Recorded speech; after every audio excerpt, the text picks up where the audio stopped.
Well, hello ladies and gentlemen, and welcome back to another part to Let's Play Endless Legends, the Roving Clans. Welcome back folks. I was gone and on vacation for about a week, but luckily I uploaded a few videos of my Roving Clans series while I was gone, because I had them pre-recorded and pre-saved up on YouTube. However, I ran out near the end of the week, so I am back now, and I'm looking forward to doing some more Roving Clans with you guys. Let's zoom out of our nice little Beetle City of Graildom and go take a look at what we did last time, because it's been about 3 or 4 days since I played, and I need to refresh my memory, and also I'd like to refresh your own. So in the last part, I moved my army of gigantic level 5, level 4 demons over here and destroyed the cultists, which is a really good move. And because of that, now I'm actually not going to have to worry about the cultists and their late game OP-ness, because cultists, they kind of suffer early game because they only have one city and their units are a little weak, and then later game they just start stomping over everything. So by taking them out kind of in the mid or late game, this is kind of mid game I suppose, because since we're playing on normal turn speed or normal game speed, there will be about 300 max turns, so we're about in the mid game. But by taking them out, I've made my job a lot easier. So since the Roving Clans have the potential to go for a military victory, and I don't want this to drag out too long, I'm actually going to be doing just that. So during the winter time, what I'm going to do is I'm actually going to turn this army, I'm going to take this army of daemons and also of wolf dudes and move them back down here towards Rondaria, and then I'm actually going to raise another mercenary army and get ready to attack the guys down here, because we could wait, you know, till like turn 250 or however many turns it takes me to actually make the amount of money to where I can actually, you know, win the game economically. But I think that might take a while, and I think you guys would probably rather see some action. So what I'm going to do is I'm actually going to try to go for a conquest victory now. So we have 4 factions left to kill. We know where 2 of them are, but it's a huge map size, or no, it's a large map size. So it's going to take me a little bit of time to find all the factions, but it shouldn't take me too long. But I'm going to go try to find them and go hunt them down one by one with my roving bands of bloodthirsty mercenaries. Okay, now, in my last couple videos, guys, I talked about building the burrows and expanding your domain to encompass certain like natural resources. Now, the way I talked about it, I made it seem like you should kind of just build it around here. I actually made a mistake. This is actually not completely correct depending on your situation. Depending on what's in your territory, you sometimes want to do a thing called a beeline, which is where you build a burrow and then you keep building burrows slowly towards an area you want. So like for instance in this place, if I didn't actually pick a place that's so boxed in right here, and I may actually move out of here in a little bit depending on what I want to do, and if I actually built burrows to start encompassing this stuff over here to try to get these botanical gardens and geothermal pits, I could do that and just kind of beeline the burrows all the way over here and grab those resources. So there's actually a couple different ways you can build burrows. So you can do it the way I've been doing it, which is where I've basically just been building burrows around my cities so I can level the cities up to level 2, the city center to level 2, but it really comes down to your personal preference and also your situation. So just bear in mind, the way I'm doing it may not necessarily be the completely correct way to do it. Now I'm actually going to cancel this building for the time being, and so let's go through my buildings and see what we can do. So we have no river here, so we can't do anything right now. Let's see. I have no need for production, really, to be perfectly blunt, so we need adamantium. Do I have adamantium? Was that a problem I was running into the game last time? I think I have palladium, but no adamantium. Yeah, that's right. So I really need to colonize another area. I could colonize this region. Okay, well, we won't worry about that right now. Alright, so, and then we're building a lookout tower over in Graildom, down in the south in Tizoth. What are we doing here? We are building a burrow.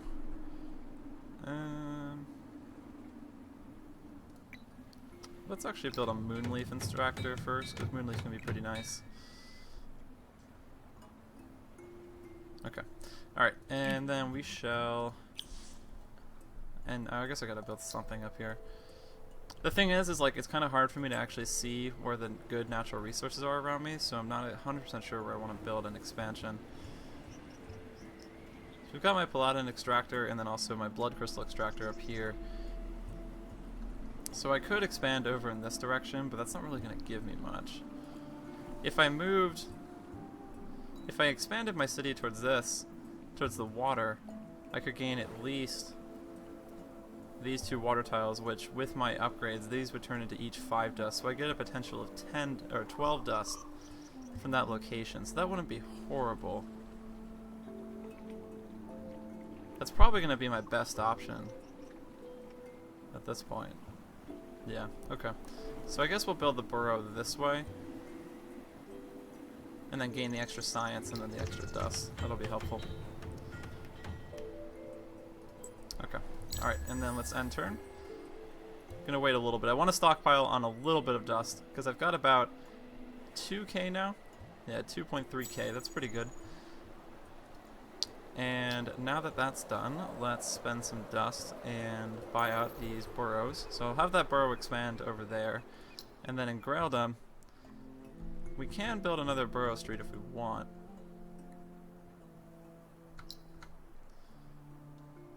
I think I might actually activate the emeralds here. Try to get my population's happiness up just a little bit. Let's see, where could I build a burrow here? Is there anything worth expanding to? That's the real question. See that, again, like, that's the real question. Is there anything worth expanding to in my territories that I'm currently in? I can always pack up and move if I want to, but I kind of like my areas, so I want to just kind of hang out here for the time being.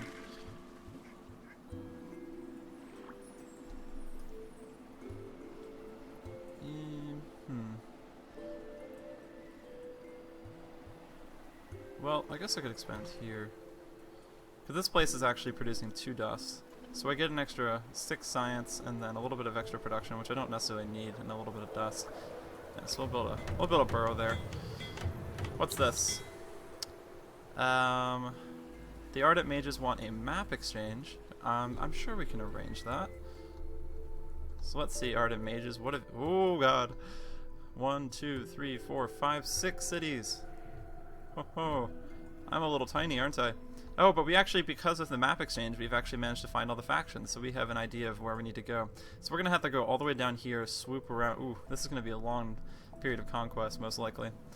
Still, it'll be fun.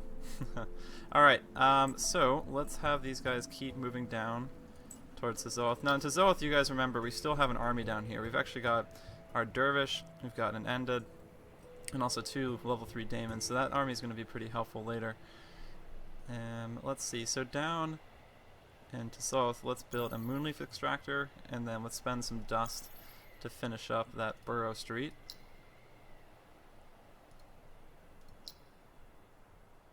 And then probably the next thing I'm going to build is going to be... Are there any other places I can really settle that would be helpful? I can't really judge that in wintertime, so we probably won't take care of that for the time being. Let's just end the turn for now. Okay. So Tezoth has finished its current construction, and I think... I'm actually going to build a lookout tower, because a lookout tower would actually be kind of helpful here. So I can keep an eye on stuff. I also have a ruin down here. I wonder why I didn't explore this ruin earlier. You should always explore your ruins if you have the time to, and I definitely have the time to. So I'm actually going to take a dervish and move him down these roads to go take a look at this ruin.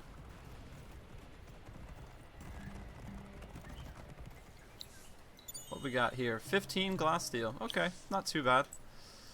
And it looks like we can actually implement another empire plan. So currently, all my stuff is costing 630. Okay. Influence, and I have 650. So I definitely want to have all these different economical bonuses right here. Now I could also go for the improved happiness on everyone, and if I did that, my empire may get close to becoming may become fervent, and if it does become fervent, my dust production and my food production will soar. So yeah, let's do that. So I'm actually going to invest my empire points into these 3 things, and then also into these 2 down here.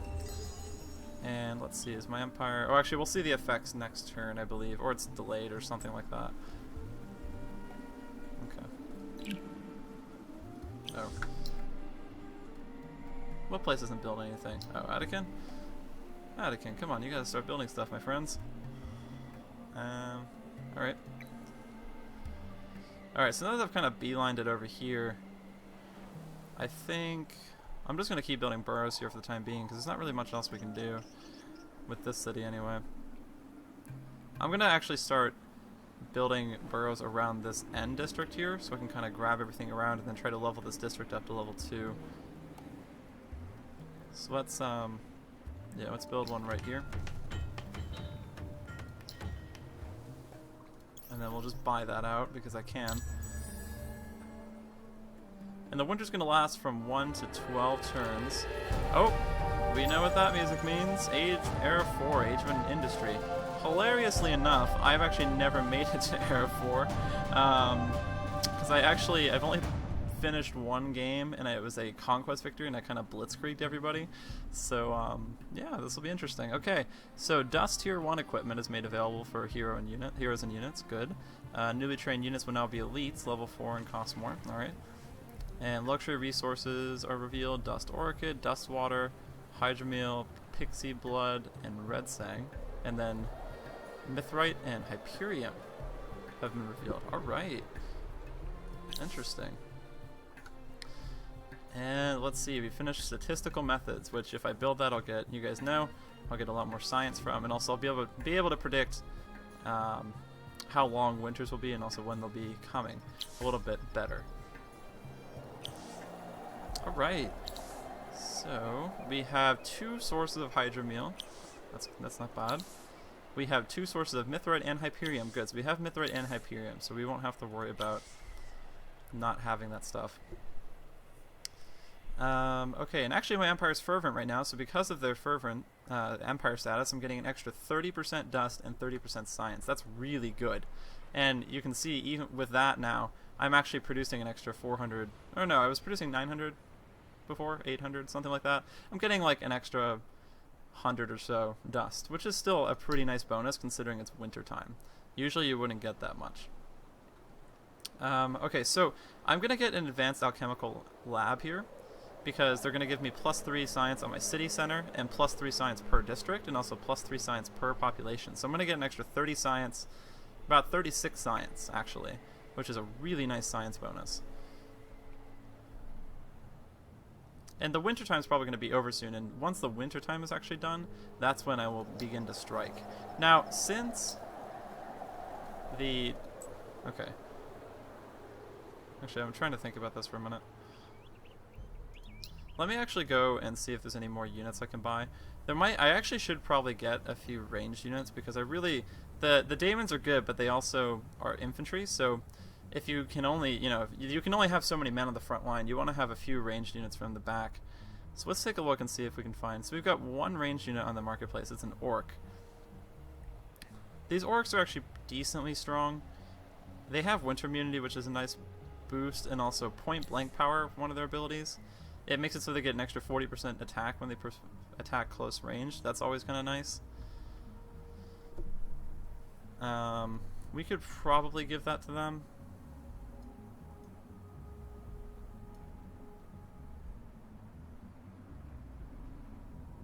Okay, so maybe I'll buy that orc next turn, depending on how the next turn or 2 go.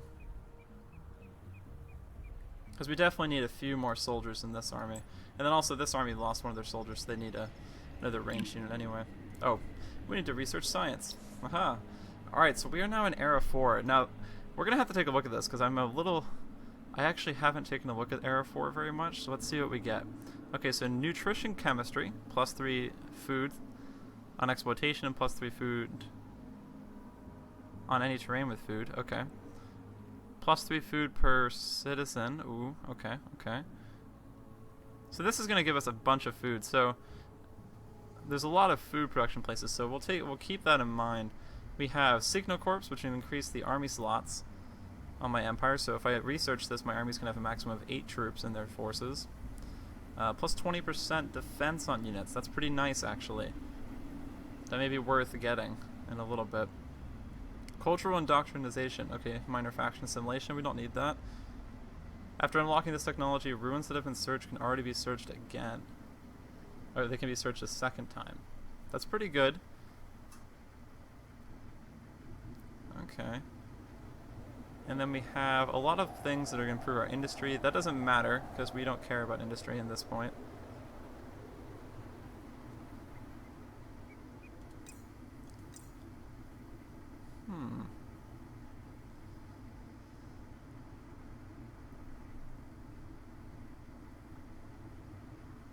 We probably want to keep my growth going, so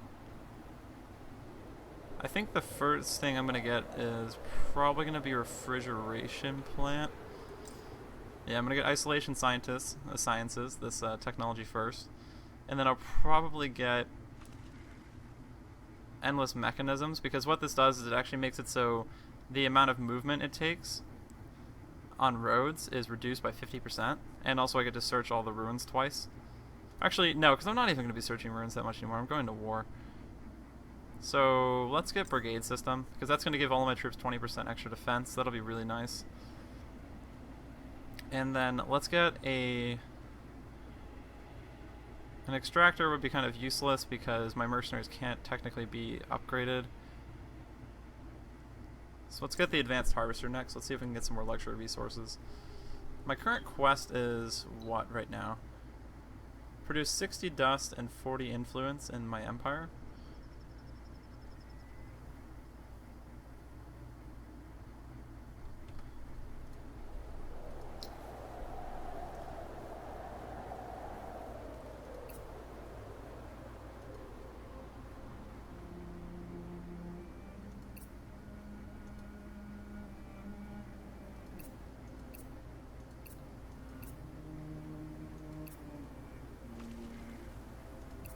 It was 60 dust and 40 influence, right?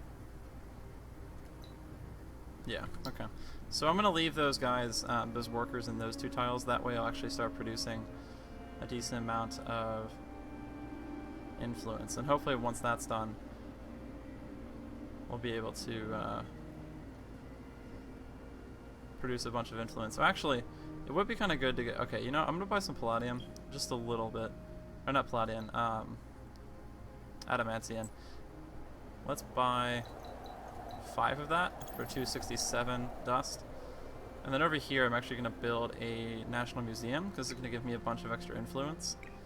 We're going to throw it up above the borough streets. Okay, and let's end turn. And see where we get.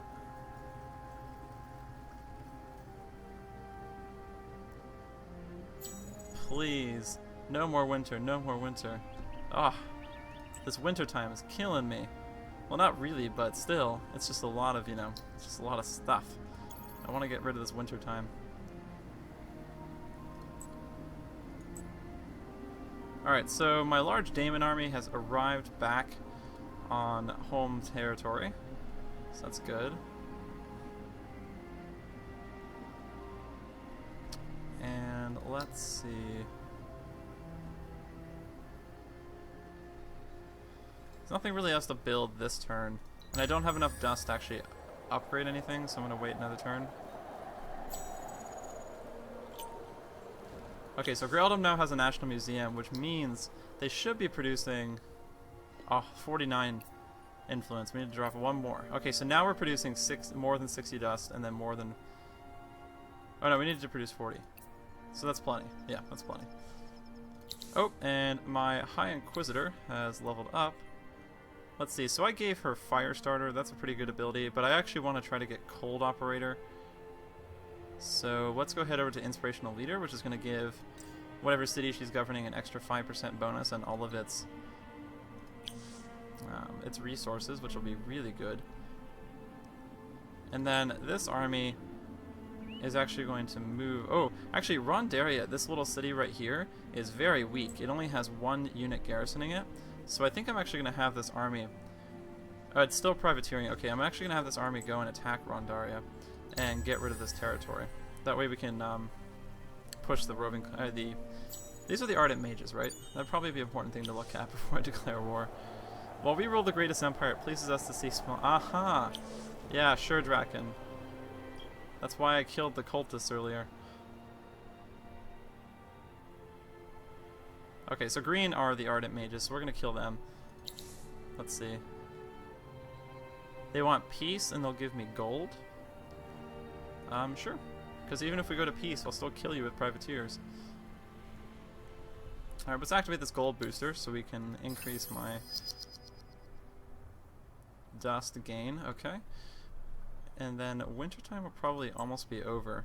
Alright, so I'm going to move my army on privateer mode into the region of Rondaria, and I'm actually going to try to kill this Ardent Mage City, because it's only got one garrison unit here, so we should be able to kill it fairly easily.